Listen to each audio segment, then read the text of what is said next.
My cuties. Starting में दिखाते हैं जिन और सिप ग्रोसरीज का सामान बाय करके लाते हैं और जिन उनमें से अपना और सिप का सामान अलग कर रहा था और जिन की ऐसे क्यूट हरकतों को देखकर सिप काफ़ी ज़्यादा मुस्कुरा रहा था। जिन सिप को ड्रिंक की 2 बोतल देता है जो कि सिप की थी, लेकिन सिप एक बोतल जिन को वापस लौटा देता है। तो जिन कहता है ये मेरी नहीं है, मैं बाय करके ही नहीं लाया था। सिप कहता है ये मैंने तुम्हारे लिए बाय की है। तो यहाँ सुनकर जिन सिप से कहता है मेरे लिए, लेकिन तुमने मेरे लिए बाय क्यों किए। तो सिप कहता है तुम हमेशा कॉफ़ी ही पीते रहते हो, इसीलिए मैं चाहता हूँ कि तुम कुछ नया भी ट्राई करो। जिन कहता है नहीं, उसकी कोई ज़रूरत नहीं है, तुम अपने अपने पास रखो। तो यह सुनकर सिप जिनके सामने एकदम सडिक्टिव वे में उस ड्रिंक की बोतल को पीने लगता है और यह देखकर जिन अपनी नजरें ही नहीं हटा पाता।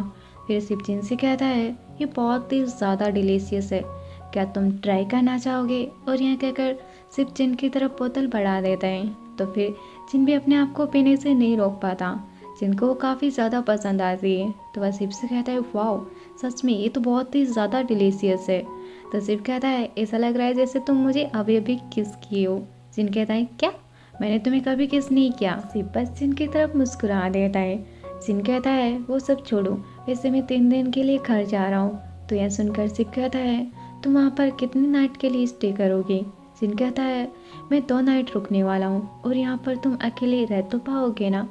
तो यह सुनकर सिप कहता है और अगर मैं मना करूँ तो जिन कहता है तुम इतने बड़े हो चुके हो तो तुम अकेले रह नहीं सकते। सिप कहता है लेकिन मुझे बहुत ही ज़्यादा अकेला फील होगा और जब मैं तुम्हें मिस करूँगा तो मैं तुम्हें मैसेज कर दूँगा, तो क्या मैं कर सकता हूँ। जिन कहता है हाँ कर सकते हो, लेकिन अगर ज़रूरी नहीं हुआ तो मैं तुम्हें रिप्लाई नहीं करूँगा। और यह कहकर जिन वहाँ से जाने लगता है, लेकिन तभी सिप जिन को रोकता है और फिर जिन से कहता है तुम्हारे हाथ में जो बोतल है वो मेरी है। और फिर वह अपनी बोतल आगे बढ़ाते हुए कहता है और ये तुम्हारी बोतल है। हाँ वैसे तो चाहे तुम दोनों बोतल रख सकते हो, मुझे इससे कोई प्रॉब्लम नहीं है, क्योंकि जब से तुमने मेरी बोतल में से ड्रिंक किया है तब से ये तुम्हारी हो गई है। लेकिन जिन अपनी बोतल लेकर वहाँ से चला जाता है और फिर सिप जिन की बोतल पीने लगता है। इसका मतलब उन दोनों का इनडायरेक्टली किस तो हो जाता है। नेक्स्ट सीन में हमें जिन की मॉम को दिखाया जाता है जो एक आर्टिकल लिख रही थी और वह एक बीएल आर्टिकल था। तभी वहाँ पर जिन आ जाता है और वह बहुत ही चुपके आता है और वह आकर मॉम को डरा देता है। मॉम जिन से कहती है हे तुमने तो हमें डरा ही दिया था।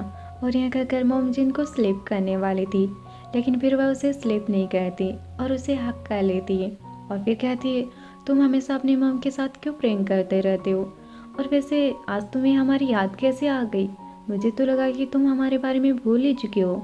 यह सुनकर जिन कहता है मैं एक शॉप में गया था और वहाँ पर मैंने इस केक देखे और उन केक को देखकर मुझे आपकी याद आ गई, क्योंकि वो केक था ही इतना ज़्यादा खूबसूरत। मॉम कहती है तो फिर तो मुझे उस केक को थैंक यू कहना चाहिए। मॉम देखती है कि जिन ने पीछे कुछ छुपा रखा है। तो मॉम कहती है तुम इसी केक की बात कर रहे थे। जिन भी खाते हुए कहता है ये कैनरियल केक है। मॉम कहती है मुझे तो लगा कि तुम मेरे लिए पाई करके लाए हो। जिन कहता है मॉम आपका ब्लड शुगर वो बहुत ज़्यादा बढ़ चुका है, तो आपको ये नहीं खाना चाहिए। मॉम कहती है लेकिन मैं थोड़ी तो खा ही सकती हूँ, इसमें कुछ प्रॉब्लम नहीं होगी। जिन कहता है नहीं मॉम, आप हमेशा इतना ज़िद्दी क्यों बनती है और आपको अपनी हेल्थ की ध्यान रखना है, ओके। मॉम कहती है ठीक है, तुम मेरा अच्छे से ध्यान रखना। जिन कहता है ओके। और फिर जिन और मॉम आईजी पर पोस्ट करने के लिए सेल्फी लेते हैं। मॉम फिर से अपना वर्क करने लग जाती है। जिन देखता है कि मॉम कुछ काम कर रही है तो वह मॉम से कहता है मॉम आप क्या कर रही है। मॉम कहती है मैं एक आर्टिकल लिख रही हूँ, मुझे इस वीक सबमिट करना था लेकिन अभी तक कंप्लीट नहीं हुआ है। जिन पूछता है कैसा आर्टिकल है। मॉम कहती है ये थर्ड ड्रामाज में जेंडर डाइवर्सिटी को लेकर है और इसमें तुम्हारी बीएल सीरीज भी आती है। यह सुनकर जिन कहता है वाओ, तो ये तो बीएल फैंस के लिए काफ़ी ज़्यादा अच्छा हो जाएगा। मॉम कहती है अच्छा है कि तुम यहाँ पर हो, तो मैं तुमसे कुछ सवाल कर सकती हूँ, क्योंकि कुछ ऐसी चीज़ें हैं जो मुझे समझ नहीं आती वो लेकिन तुम्हें अच्छे से समझ आ जाएगी। जिन कहता है मॉम मैं इतना ज़्यादा भी एक्सपर्ट नहीं हूँ, हालांकि बीएल नॉवेल्स अभी काफ़ी ज़्यादा पॉपुलर है, लेकिन बस वो एक प्यार की इमेजिनेशन है। मॉम कहती है लेकिन जो भी तुमने अभी कुछ बताया उससे थोड़ा तो काम बन ही सकते हैं और बाकी सब हम डिनर के वक्त डिस्कस करेंगे, क्योंकि तुम्हारा भाई और तुम्हारे पापा तुम्हें बहुत ही ज़्यादा याद कर रहे थे। मैंने उनसे कहा भी था कि वो तुम्हें कॉल कर ले, लेकिन वो तुम्हें कभी कॉल करते ही नहीं। तो जिन कहता है ठीक है मॉम, हम लोग डिनर पर बात करते हैं, लेकिन मेरे लिए कुछ डिलीशियस सा बनाना। मॉम ओके कहती है। नाइट में दिखाते हैं सभी लोग डिनर कर रहे थे। जिन मॉम से कहता है जब भी मैं नॉवेल राइटिंग करता हूँ तो मैं कहीं खाने के लिए बाहर नहीं जाता, क्योंकि इससे मेरे सारे आइडियाज चले जाते हैं। तो जाब कहता है ये बस तुम्हारी बहाने है, क्योंकि तुम बाहर से खाना ऑर्डर करके मंगवाते हो। यहाँ सुनकर मॉम जिन से पूछती है जिन क्या ये सब सच कह रहा है? जिन तुम्हें अपना ध्यान रखना चाहिए, और जब तुम बूढ़े हो जाओगे तो फिर तुम्हारा ध्यान कौन रखेगा? ऐसा लगता है तुम्हारे लिए तो एक पार्टनर ढूंढना भी बहुत ज़्यादा मुश्किल हो जाएगा। तुम्हें अपनी तबीयत का ध्यान रखना चाहिए, क्योंकि हम लोग हमेशा तुम्हारे साथ नहीं रहेंगे। जिन मॉम से कहता है मॉम आप बहुत ही ज़्यादा मीन है। तभी डैड कहते हैं अगर तुम नॉवेल राइटिंग कर रहे हो तो तुम यहाँ पर घर पर भी तो रह सकते हो। जिन डैड से कहता है डैड फिर अपार्टमेंट का क्या होगा, और उसे मैंने अपने सेविंग मनी से ख़रीदा है। डैड कहते हैं कोई बात नहीं, जब भी तुम बैंकॉक जाओ तो तुम उस अपार्टमेंट में रह लेना। जिन कहता है डैड इस वक्त मैं बहुत ही ज़्यादा बिजी हूँ, क्योंकि मैंने जो नॉवेल लिखी थी उस पर एक सीरीज़ बन रही है, तो मैं अभी फ्री नहीं हूँ। डैड कहते हैं ठीक है कोई बात नहीं, हम लोग इस बारे में बाद में डिस्कस करेंगे। तभी जा पूछता है तुम्हारी नॉवेल में फीमेल लीड कौन है? जिन कहता है उसमें कोई फीमेल लीड नहीं है, वो एक पेल ड्रामा है जिसमें दोनों ही मैन लीड होते हैं। यह सुनकर डैड खाते हुए रुक जाते हैं, और ये चीज़ जब और मॉम में नोट कर लेते हैं। लेकिन फिर वो दोनों बात को संभालते हुए जिनसे कहते हैं जब तुम फेमस हो जाओ तो तुम हमारे बारे में मत भूल जाना। जिन कहता है मैं आप लोगों के बारे में कभी नहीं भूल सकता। तभी डैड कहते हैं चुपचाप सभी बैठकर खाना खा लो। तो सभी लोग डिनर करने लग जाते हैं।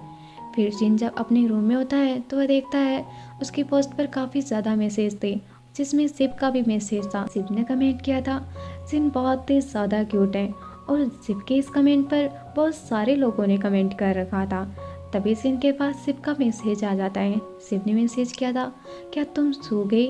जिन कहता है नहीं, क्यों क्या बात है? मैसेज करता है मुझे तुम्हारी बहुत ही ज़्यादा याद आ रही है। जिन मैसेज करता है हाँ बहुत ही फ़नी बात है, और मैंने तुमसे कहा था ना कि मैं जब कोई इम्पोर्टेंट बात नहीं होगी तो मैं तुम्हें रिप्लाई नहीं करूँगा। जिन मैसेज करता है लेकिन तुम अभी तो रिप्लाई कर रहे हो। जिन मैसेज करता है मुझे लगा कि तुम कुछ इम्पोर्टेंट बात कहने वाले थे, लेकिन अब मैं तुम्हें रिप्लाई नहीं करूँगा। जिन मैसेज करता है तुम मेरे साथ बहुत ही ज़्यादा मीन हो। तो ये रीड करने के बाद जिन स्माइल करने लगता है, और फिर वह मैसेज करता है इससे तुम्हारा क्या मतलब, अब सो जाओ काफ़ी ज़्यादा रात हो चुकी है। सिर्फ मैसेज करता है लेकिन मुझे नींद नहीं आ रही, क्या मैं तुम्हें कॉल कर सकता हूँ? जिन मैसेज करता है नहीं। सिर्फ मैसेज करता है तो फिर अपनी पिक्चर पोस्ट मत किया करो, क्योंकि तुम्हारे बहुत सारे फॉलोअर्स हैं और मैं नहीं चाहता कि मेरे अलावा तुम्हें कोई देखे, मुझे तुम्हारी चिंता होती है। तो ये रीड करने के बाद जिन स्माइल करने लगता है और फिर वह सो जाता है। नेक्स्ट मॉर्निंग जिन बड़े आराम से सो रहा था, तभी उसके फ़ोन पर नोटिफिकेशन आता है, और जब वह चेक करता है तब शिव ने मैसेज कर रखा था जिन तुम अभी तक उठे हुए हो, तुम्हें सो जाना चाहिए। और जिन बिल्कुल ऐसा ही फॉलो करता है, वह शिव का मैसेज रीड करता है और फिर से सो जाता है। लेकिन तभी जिनको उसकी मॉम आवाज़ लगा देती है, और वह जिन से कहती है एक कैंडियल केक किसका है? जिन कहता है मॉम वो आंटी ओन का है। मॉम कहती है तो फिर तुम उन्हें देकर क्यों नहीं आते? जिन कहता है मैं उन्हें अभी देकर आ जाऊंगा, लेकिन क्या वो घर पर है? मॉम कहती है वो तो हमेशा घर पर ही रहती है, और अब उठ जाओ और जाकर उन्हें देकर आ जाओ। लेकिन फिर से जिन सोने वाला था, तभी मॉम जिन को आवाज़ लगा देती है जिन सो मत, उठ जाओ अब। तो जिन उठ जाता है और फिर वह आंटी उनके घर की तरफ जा रहा था, और तभी जिनके पास आकर एक कार खड़ी हो जाती है जिसमें से नोंग बाहर निकलता है, जो कि आंटी उनका बेटा है। नोंग जिन से कहता है क्या तुम मेरी मॉम के पास जा रहे हो? तो इस पर जिन हाँ कहता है। नोंग कहता है मैं उन्हें अभी अभी घर ड्रॉप करके आया हूँ। तो इस पर जिन कहता है क्या तुम आज ऑफिस नहीं गई? नोंग कहता है हाँ मैं ऑफिस ही जा रहा था, लेकिन कुछ मुझे डॉक्यूमेंट्स पर रिट्राइव करना था, और मुझे मॉम को भी वापस छोड़ना था, और मैं अभी बस ऑफिस ही जा रहा हूँ। और हैंडसम तुम इतने दिन तक कहाँ थे? तुम्हारे मॉम डैड तुम्हें बहुत ही ज़्यादा याद कर रहे थे। अगर आज तुम फ्री हो तो क्यों ना हम लोग साथ में डिनर करते हैं, मेरी मॉम भी बहुत ज़्यादा खुश हो जाएगी। जिन कहता है ठीक है, लेकिन पहले मुझे अपने पेरेंट्स से पूछना होगा क्योंकि मैं यहाँ सिर्फ 2 नाइट के लिए आया हूँ। नॉन कहता है तो फिर तुम अपने फैमिली को भी डिनर के लिए लेकर आ जाना। जिन कहता है ठीक है, मैं उनसे पूछ लूँगा। और फिर जिन आंटी उनके घर आ जाता है। आंटी वहाँ नहीं होती तो जिन पास ही के वार्डरोब में फ़ोटोज़ देखने लगता है। एक फ़ोटो को देखकर वह रुक जाता है और वह उसे देखने लग जाता है और उसे देखकर वह काफ़ी ज़्यादा सरप्राइज रह जाता है। तभी वहाँ पर आंटी ओन भी आ जाती है और वह जिनको देखकर उसे कहती है ये लास्ट ईयर की फ़ोटो है। और फिर हमें दिखाते हैं उस फोटो में कोई और नहीं, उसमें शिव था। इसका मतलब सिर्फ आंटी ओन का ही बेटा है। आंटी ओन जिन से कहती है तुम्हें नाप शिव याद है, वह लास्ट ईयर ही और शिवा से लौटा था। तो यह सुनकर जिनको कुछ फ्लैशबैक की मेमोरीज याद आने लगती है जिसमें वह शिव के साथ बचपन में खेला करता था। और ये सब याद करके वह आंटी से कहता है हाँ मुझे ये याद है। आंटी उन जिन से कहती है नाप शिव हमेशा तुम्हारे बारे में पूछता रहता है, वह अब एक यूनिवर्सिटी में स्टडी कर रहा है। अभी तुम उससे मिल सकते थे लेकिन अभी वह एक अपार्टमेंट में रह रहा है और अब तो वह एक सेलिब्रिटी भी बन गया है। वह काफ़ी ज़्यादा बिजी रहता है, उसके पास तो मुझसे मिलने का वक्त ही नहीं रहता। और नाप सिर्फ अपने डैड से परमिशन लेकर ही मेरा लास्ट नेम यूज करता है। जिनिया सुनकर कहता है इसका मतलब नाप आपका लास्ट नेम है। आंटी उन यस कहती है। आंटी देखती है कि जिन कहीं पर खोया हुआ है तो वह जिन से कहती है जिन क्या हुआ, क्या तुम्हारी तबीयत ठीक नहीं है। जिन कहता है नहीं मैं बिल्कुल ठीक हूँ लेकिन अब मुझे जाना होगा। यह कहकर जिन उस फोटो को वॉलड्रॉप पर रख देता है। आंटी ओन कहती है जिन लेकिन तुम अभी अभी तो यहाँ पर आए हो। जिन कहता है बस मुझे कुछ काम याद आ गया इसलिए मुझे यहाँ से जाना होगा। आंटी ओन जिन से कहती है एटलीस्ट तुम मुझे हक तो कर सकते हो। तो फिर जिन आंटी ओन को हक कर लेता है लेकिन अभी भी वह काफ़ी ज़्यादा दुखी था। और फिर वह आंटी को केक देता है और फिर वहाँ से चला जाता है। और फिर वह अपने घर से भी बाहर निकल आता है। वह कार में बैठा हुआ काफ़ी ज़्यादा रोने लगता है लेकिन तभी उसके पास शिव का मैसेज आ जाता है जिसमें शिव ने लिखा रखा था जिन क्या तुम ठीक हो, मुझे तुम्हारी चिंता हो रही है, प्लीज़ मुझे आंसर तो दो। और ये मैसेज रीड करने के बाद जिन और भी ज़्यादा बुरी तरीके से रोने लगता है। उसे खुद पर ही गिल्ट फील हो रहा था कि उसने ऐसे पर्सन से प्यार किया जो कभी उसका छोटा भाई था। फिर जिन सीधे अपने अपार्टमेंट आ जाता है। शिव जिन को देखकर काफ़ी ज़्यादा सरप्राइज हो जाता है और वह कहता है तुम तो 2 नाइट के लिए स्टे करने वाले थे ना, तो फिर क्या हुआ। जिन शिव से कहता है अपना सामान आज ही पैक करो और सुबह मॉर्निंग में यहाँ से निकल जाना। शिव कहता है लेकिन क्यों, तुमने तो कहा था कि मैं तुम्हारे साथ रह सकता हूँ। जिन कहता है और भी बहुत सारे अपार्टमेंट हैं तो तुम कहीं पर भी जाकर रह सकते हो, तुम्हें मेरे साथ रहने की कोई ज़रूरत नहीं है। और तुम्हें पता था ना कि मैं कौन हूँ और तुम ये भी जानते थे कि मैं तुम्हारे बारे में भूल चुका हूँ, लेकिन फिर भी तुमने मुझे अपने बारे में नहीं बताया। और यह कहकर जिन शिव का कॉलर पकड़ लेता है और उससे कहता है तुमने मेरे साथ ऐसा क्यों किया। शिव कहता है जिन मेरी अपनी वजह थी। जिन कहता है तुम मुझसे झूठ बोलकर मेरा मजाक बना रहे थे ना, अगर तुम आंटी उनके बेटे नहीं होते तो मैं तुम्हें अभी पंच कर देता। शिव कहता है तो पंच करो मुझे। जिन कहता है शिव मुझे प्रोवोक करना बंद करो। शिव जिन से कहता है जिन मैं तुम्हें प्रोवोक नहीं कर रहा, अगर तुम्हें मुझसे मारने से अच्छा लगता है तो तुम मुझे मार सकते हो, मुझे इससे कोई प्रॉब्लम नहीं है, लेकिन प्लीज़ एक बार पहले मेरी बात सुन लो।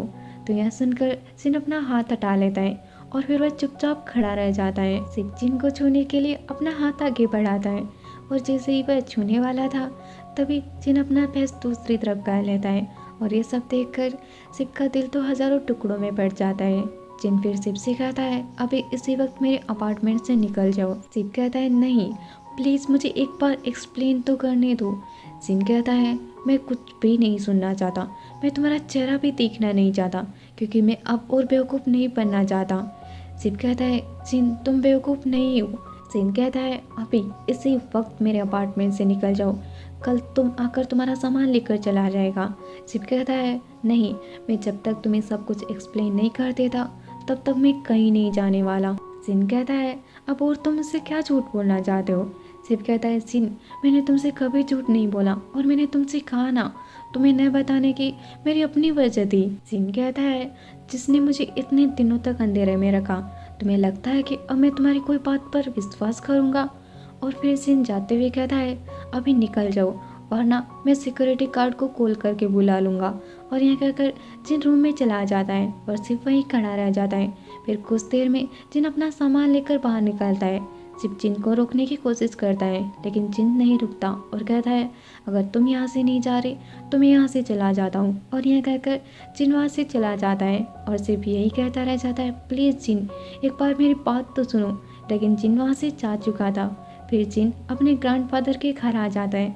वहाँ बैठकर वह काफ़ी ज़्यादा रोने लगता है। सिर्फ जिन को बार बार कॉल किए जा रहा था लेकिन जिन कॉल पिकअप नहीं करता और बहुत ज़्यादा रोने लग जाता है। गाइस ये सब क्या हो गया? जिन और सिप की तो प्यार की कहानी शुरू होने वाली थी लेकिन ये बीच में ट्विस्ट कहाँ से आ गया? तो नेक्स्ट पार्ट में देखते हैं जिन और सिप की अधूरी प्यार की कहानी जो बस शुरू ही हो रही थी उसका आगे क्या होगा। क्या जिन हमेशा सिप से नाराज़ रहेगा या फिर सिप जिन को सब कुछ एक्सप्लेन करने में कामयाब हो जाएगा? ये सब तो हमें नेक्स्ट पार्ट में ही पता चलेगा। तब तक के लिए अगर वीडियो अच्छा लगा हो तो प्लीज़ वीडियो को लाइक शेयर और प्लीज़ चैनल को सब्सक्राइब भी कर लीजिएगा। Thank you for watching. Bye bye.